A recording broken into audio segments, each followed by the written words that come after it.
Open June 2020. We just got done. All right, everybody, we are in the Splatoon 2 Online Open, May 2020 and it's going to be really exciting. We're going to see tons of splatting and other fun stuff.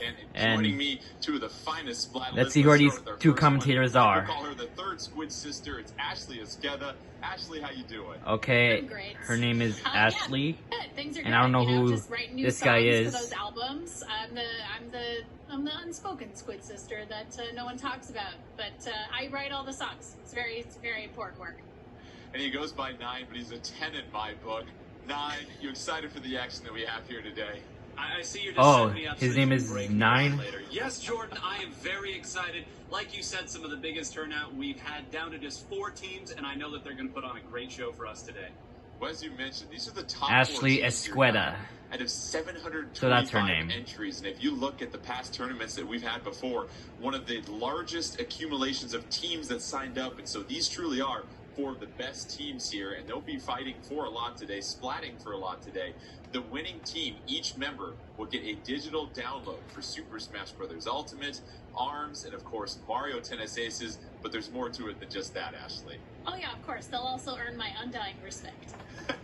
Let's go ahead and take a look at this bracket and check out the teams that we are watching take action today as we get set for the Splatoon 2 North American Online Open. So in the semifinals, it's 3.5 WS, Booyah, WFT win, and Hanran. CFT win. You cannot talk about the history of North American Championship Splatoon and not talk about FT win because, well, quite frankly, they've won everything. Since their induction, they have won every major tournament that they have entered, that Nintendo has hosted here, up against Hanran, which is a very old school team, right? They come from Splatoon 1, they got back together for this event. So they started getting good at Splatoon 2 by playing the first Splatoon game. Let's chat about some of the rules here. It will be single elimination. Best of 5 games wins a match. All of these games will be ranked mode, but don't forget the grand finals will be best of 7.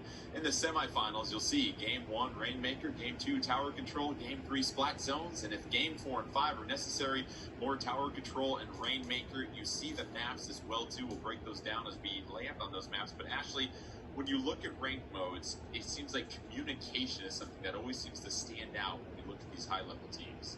Always, always. Communication is key, and these teams, especially in modes like Rainmaker and Tower Control, they're going to have to talk to each other to make sure that the flanks are protected. They're going to have to talk to each other to make sure they know exactly what the plan of action is, because things can change in a second in any given game.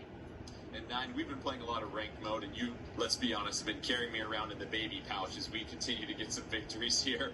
But coordination is something that is so important at this level, and the coordination happens in many facets of the game. It really does, and the great saying that we love to go by is good players win their 1v1s, great players win their 2v1s, because you really shouldn't be going out and attacking somebody by yourself. There are so many ways to work up and to move up together, and we are going to see a lot of ink armor in today's matches. If you get in a 1v1 with ink armor, that's no good. You've got to wait until someone there's with you. And Ashley, when you look down at the core components of this game, yes, getting those splats is important, but you can also help out your team just with territory control. Just ink the ground and give your team the option to cover a lot of the map. That is still one of the foundational strategies of Splatoon 2. Yeah, always. You know, it's if your ink is on the ground, you're slowing down your opponents. You're exposing your opponents, making it easier to win those 1v1s, those 2v1s like 9 was talking about. I mean, that is a real key to victory in every single mode. It doesn't matter which one you're playing. And 9, we've talked about how this meta has evolved similar to a cephalopod growing some legs here throughout the years. You now look at where it stands right now. What are you seeing from high-level players and high-level teams? Well, like I mentioned, you're going to see ink armor, and you are going to see lots of it. Many of these teams here are very confident in their ability to be mechanically sound, to go up, hit the shots they need to, and move around. Ink armor really, really contributes to that. On top of that, though, I've heard that some of these teams have something a little interesting cooked up. So honestly, I'm not as sure as I probably should be. And Ashley, we were chatting with 9 about coordination and those specials. You'll see them pop up and start to flash at the top of the screen throughout the match here. You have to be coordinated in when you use those specials, because we're going to hear the term making a push quite a bit. And and that's when you really try to stack those specials. Yeah, I mean, the difference between, you know, 1 special and 3 back-to-back, maybe an ink armor, and you've got all these ink storm, you've got all these different things that can, again, slow down your opponents, really make it easy to clear out the other team and just go. A lot of these, you know, ranked modes have goals, and so you have to get to a specific place. So this is definitely, we're going to see a lot of really good special coordination today.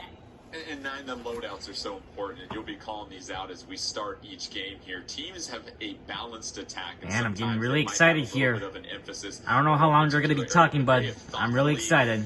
Oh, we're starting now. We're going to get set for Rainmaker. I spoke too soon. Booyah, and this will be a big-time matchup here as we take a look at these All two right. teams. We've got Booyah, Ready? of course, Go. facing off against DJ, Zero, Rhea, and Ice. We're just seeing the map. We're not going to see the players, like, fight. And early on, 9, what are you making of these loadouts here? Well, you take a look here. We've got 2 Chargers, and actually, Bean and Ice here on opposing sides are the only 2 true backliners that are in this event today. We talked so much about backline being the stabilizing force, but Bean on the Bamboozler is going to be just a little bit more mobile, and it's going to allow them to get more space. Let's check out Impact right now. Just going ahead and covering a little bit of turf with that inking. You see the ability of that baller when that special gets rolling here. Impact trying to throw some of those torpedoes, and here comes the baller ready to go. And right now, neither team here actually taking main advantage. That range. Oh no, watch out! Teams hesitant to claim. Oh my gosh! So you get a bit of an advantage on the map. Yeah, I think you want to make sure. So you can see there's 2 splats right here. Oh yeah! You're always going to jump back. You don't want to get splatted. You want to make sure you have that team together for that coordinated effort. So you lose a couple of teammates. Oh no! Back to base, but ooh, ouch! It does look like Zero is. We have the Rainmaker. A team win. And 9, that was very quick, and you see what. Dang, that was a quick one.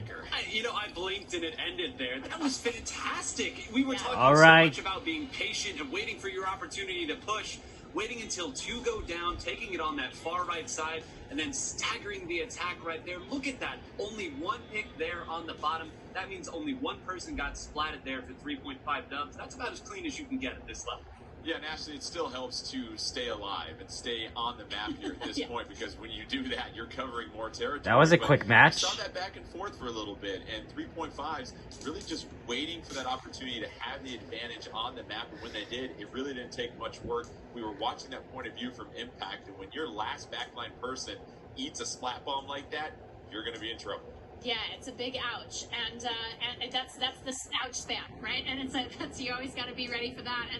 And yeah, there's a moment where you're kind of both feeling each other out, right? So there's that moment where you feel each other out, you kind of see what the other team's about, see what the loadouts are, and then you got to react. And the thing is who blinks first, right? So in this case, it wasn't quite good. And that can happen in Rainmaker so quickly, 9, is one team just gets the advantage. And if you have already lost the ability to control the map, you can see how quickly you can go for that dunk right there. If you're looking at Booyah, what adjustments do you need to think about outside of, well, probably helps if we get more than 1 splat next game? It does, but I think that, like you said, that's part of the nature of the beast with Rainmaker, right? 1 mistake can really punish you hard, and you saw that on that first push, they dropped it down into what we call the pit area on Manta Maria. At that point, you flip a coin, right? If someone goes down to a bomb like there, the game is basically over, but they're going to be moving into some more measured maps and modes now, and I think they're going to have a great opportunity to counterattack. Yeah, and Ashley, it seems like in every single map, there is sort of that sweet spot that if you can get the objective to that area, you're really going to take control. And whether that push comes at the beginning or at the end, you have to make sure that you do not concede that important part of the map. Yeah, there's always that sort of battle point right before you kind of get to the end. And if you can control that point, and we saw that, obviously, 3.5 W's, like just really going out there and pushing fast. But yeah, it's you gotta take those pain points and you gotta win them. Well, let's get to game 2 and let's see. All right, round 2. A tad bit longer here. 3.5 W's, claiming that first one very quickly. Booyah trying to bounce back, and already we're at Ink Block, Art Academy, and Splat zones here. 2 zones, 9. You got to keep that in mind. Actually, if I'm seeing it right, I think it's tower control here. And Jordan, to that point, I think we've seen a few good matches here on this specific map and mode in World Championship format. I'm trying to remember STDX versus Backsplit, I believe.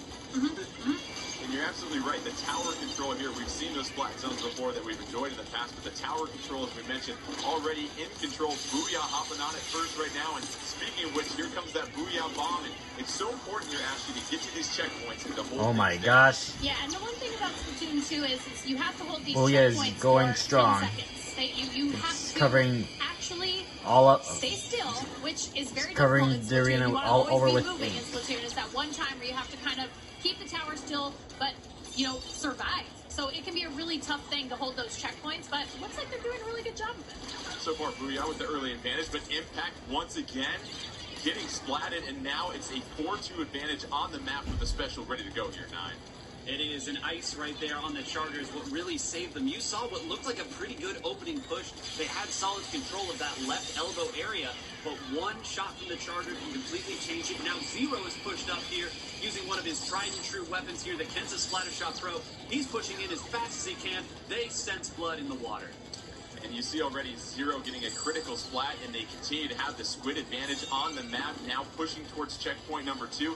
And Ashley, this is when you want to continue to push forward and keep Booyah back at their spawn point so that you can apply the consistent pressure.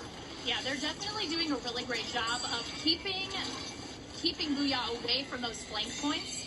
You can see right here, Ice absolutely crushing it with the Sting, and they are now past checkpoint 3. So this is the last leg. That's all they have to do. But it's back and forth. And 9, it's really hard to close things down in tower control Inkblot Art Academy right here because that spawn is so close to the goal. And it's not over yet, but you're facing a difficult hill to climb if you're trying to recover. If you are Booyah, how do you try to turn the momentum in this match? If you are Booyah, you're trying to get that yellow ink on the map. Well, it all starts with making sure that you have mid-control, and you can say a lot about mid-control and also say a little about it, but what it boils down to is as long as you have some semblance of footing to start your push, to build your specials, that's what it all starts with. And you can see now, already 2 down, I believe Ice got at least one of them. They're not going to get any control, and it's actually a push coming Took the the way. tower. And Ice doing such a good job of being that backline. We lost holding the things tower. down, lock the doors and set the security system to make sure that you've got some protection here. And here comes that reverse push, as we mentioned, by 3.5 Ws. When you're able to get back on the tower here, Ashley, you no longer have to navigate those checkpoints. You got that fast pass, as we like to say, to push the tower back. Yeah, you definitely, that comes in very handy if the tower has rolled back a little bit. I mean, I think that's a thing that you always have to keep in mind, like, okay, hey, we've already gotten past this one, so we just go, go, go, and sometimes those coordinated special pushes can really make the difference on that last, let's say, that last leg. We see right here, Ice still holding things down on the tower, and 9, when you're trying to secure the tower and have your teammates push forward, what do your teammates need to keep in mind when you're essentially kind of down a player because they have to be on the tower? At that point, you really just want to make sure that you're positioned properly. As long as you have somebody on the tower, you know that the opponent is going to have to come to you. Ooh. So try to set yourselves up to where Nice. you think they're going to come from. And use that That as player your got an advantage. ouch. Use the fact that the opponents have to come to you. We see RRMO right now trying to hold things down. There's a suction bomb trying to negate anybody approaching right now. Booyah on their heels, as we mentioned before. That tower continues to 1 minute left. not just swing the tide of momentum. DJ trying to fight back. Zero now moving along on the baseline here, trying to get up to the 2nd level. Zero trying to sneak and flank. Has an opportunity to get behind Booyah and does. Oh, And that's enough he right got there. That shot. 1v1 trade, 9 I mean, he got is splatted. advantage for 3.5 dubs. Yeah, I believe that was 3 down right there. Oh, Has to come another all the way one. back here. And you saw 3 people just rush, taking that out, making sure that they have solid control of this area. Right here, Rhea, a.k.a. Tic Tac, is just going to sit by tower and try to hold this spot. He knows that as long as he is standing right here, no one's getting on that tower. And Ashley, Ink Armor coming out, and this is when highly skilled teams can really use that to their advantage to get that squid advantage on the map, as we mentioned before. But nicely done by Booyah here, Ashley, to sort of take that Ink Armor approach. And now, well, as soon as I say that, they go down. 7, 6, 5, 4, 3, 2, 1, done. Stingray, and there it is. Oh, look at that. Already 3.5 dubs, getting a a second victory here. Oh, I knew 3.5 WS is going to win. Really just that initial push here, 9, when they got the tower to get it down to 12. Once you put it there, you really force the other team to play a much more offensive-minded game. You can sort of shift the focus to defense, and it's hard to turn that momentum when teams have already put that kind of pressure on you. It really is. Playing with a lead changes everything. That strategy you saw there with Rhea just sitting by the tower, throwing a bomb on the tower, making sure that around the tower was inked, that's a strategy that you have. It is a privilege of having the lead because, again, as we've said, the opponent has to come to the tower and they have to go through you to get there.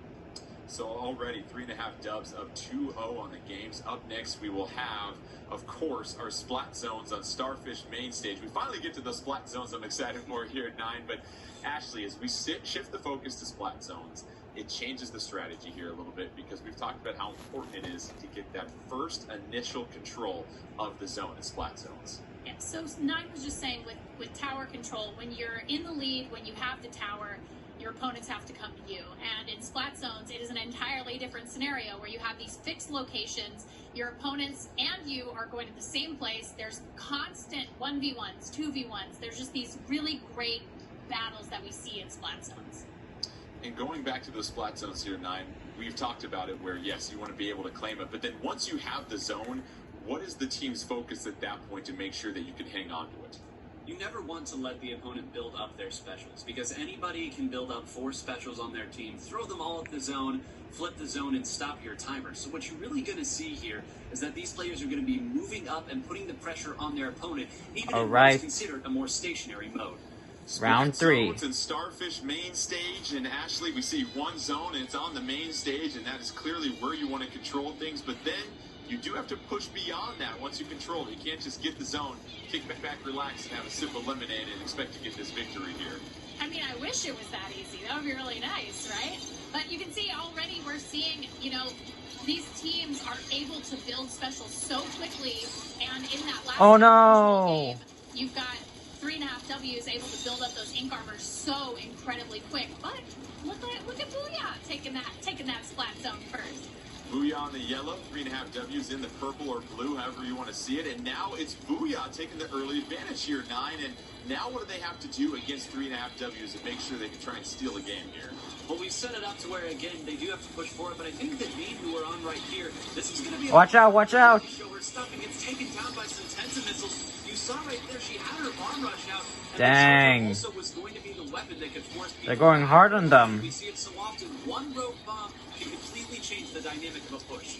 Yep, in a slow-moving ink storm, helped 3.5 W's claim the zone, but now the Booyah has it, and they've got a little bit of a penalty to deal with here, Ashley. And here comes the ink arm, and you mentioned before, Ashley, you just have to stack those specials. It's so critical, especially in splat zones, to regain that momentum.